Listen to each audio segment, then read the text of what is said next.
खरा दिन में व्रण समस्या को नहीं रहुचंती कि चिंतित तेबे लगांतु एही फेस पैक। व्रण समस्या सबुदिन पई दूर होइजिबो।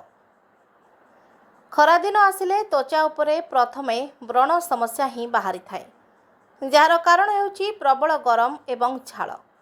निज स्किन को सुरक्षित रखिबा पई महिला माने खरा दिने सनस्क्रीन आदि व्यवहार करिथांती, किंतु एहा सत्ते कोनोसी प्रभाव पड़ी न थाए।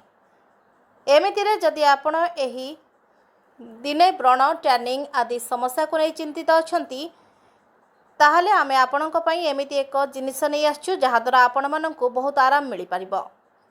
ग्रीष्म ऋतु रे पिजुली बहुत लाभदायक होइथाए, सेपरि एहार पत्र मध्य बहुत उपकारी बोली जणा जाय।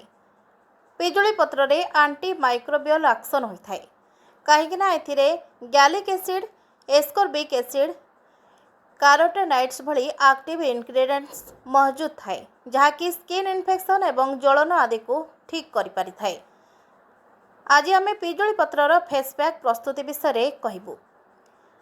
आवश्यक सामग्री प्रथमे कौन पिजुली पत्र नियंतु, एहाको भल भाबरे सफा करि नियंतु। एथिरे अल्प पानी देई एहार पेस्ट प्रस्तुत करंतु।